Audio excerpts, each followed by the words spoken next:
It was just a few days before Christmas when the snow finally fell heavy over Vermont, covering everything in a blanket of silence and peace. The small town of Maple Creek was lit up like a postcard. Lights in every window, wreaths on every door, and the smell of cinnamon and pine needles in every shop. For the Turner family, it was usually the busiest time of year, but this one felt different. This Christmas was going to be a special one. They just didn't know how much it would change everything. Holly Turner was always the heart of the house. At 45, she carried herself with grace, though behind her gentle smile were years of putting others first. Her husband, Mark Turner, was a kind man, a high school teacher who still held her hand when they walked down the street. Their children, Jamie and Claire, were both in college, coming home only for holidays or long weekends. And this year, for the first time in a while, everyone was finally going to be together again. Holly had gone all out with the decorations, she always did. But this year she'd added something extra. Handmade stockings with each of their names embroidered in gold thread. It was her way of making it feel more personal, more grounded. She had also invited her sister, Amy, to spend the holidays with them. Amy had gone through a rough divorce earlier that year, and Holly wasn't about to let her spend Christmas alone. "I hope I'm not crashing your perfect holiday," Amy said as she rolled her suitcase into the guest room. "Don't even say that," Holly replied, hugging her tightly. "You're exactly what we need this year." Amy was a bit younger than Holly, more adventurous and less concerned with routines.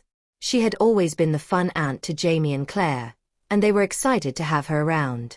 But what Holly didn't expect was how Amy's arrival would quietly shake up the still waters of her quiet, carefully managed life. Christmas Eve came quickly. The whole family gathered around the fireplace, drinking hot cocoa, playing board games, and sharing memories.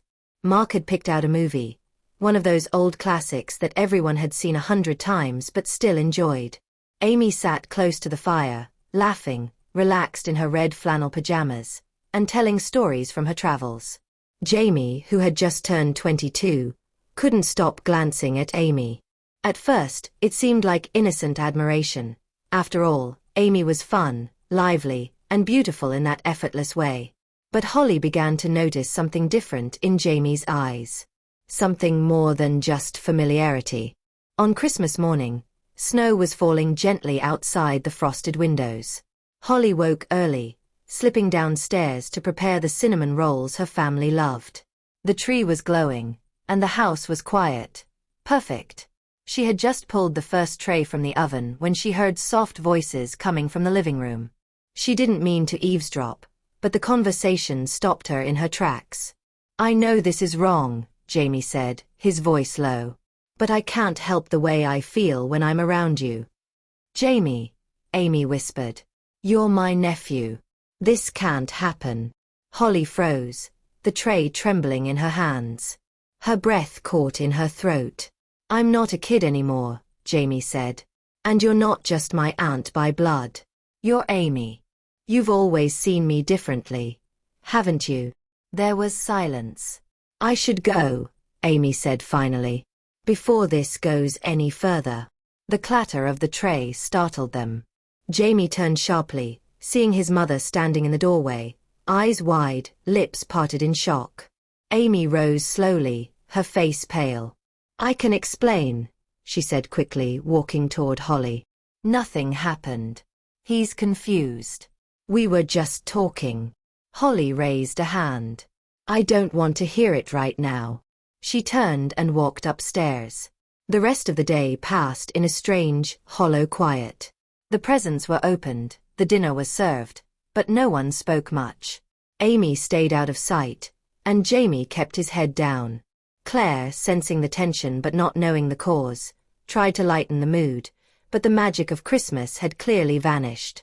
That night, after the dishes were washed and Claire went to bed, Holly sat alone by the fireplace, the room lit only by the tree's gentle glow. She heard the soft creak of footsteps and looked up to see Amy. "I'm sorry," Amy said, standing a few feet away, her voice heavy. "I didn't come here to stir anything up. I never planned for that conversation to happen." "I believe you," Holly said quietly. "But you have to understand how this feels as a mother." "I do," Amy said. And I'll leave in the morning. Holly shook her head. You don't have to. But there needs to be space. Boundaries. For all of us. They sat in silence for a while. It wasn't just about Jamie, Amy said after a long pause. It's more than that. You know, I've been struggling since the divorce. I came here thinking I'd find peace. Instead, I started seeing how lonely I've been. I know, Holly said. And maybe Jamie saw that too. But he's young, and you're still healing. Whatever that connection is, it needs time. And distance. The next morning, Amy packed quietly. Before leaving, she hugged Holly tightly. Thank you for not turning me away completely, she said. I love you. I love you too, Holly replied. And I hope next Christmas is lighter, for both of us. Jamie didn't say much when Amy left. But that night, he sat down next to his mother in the kitchen. I didn't mean to hurt you, he said. I just got caught up in something I didn't understand. I know, Holly said. And you're going to be okay. You're still figuring out who you are, and that's okay too. In the days that followed, the Turner family slowly settled back into a sense of normalcy. Claire went back to school, and Jamie returned to campus, more introspective than before. Holly and Mark found themselves spending more time together, rekindling the quiet connection they had built over the years. New Year's came with snow, fireworks, and laughter. And though the holiday season hadn't gone as planned, it had left something unexpected in its place.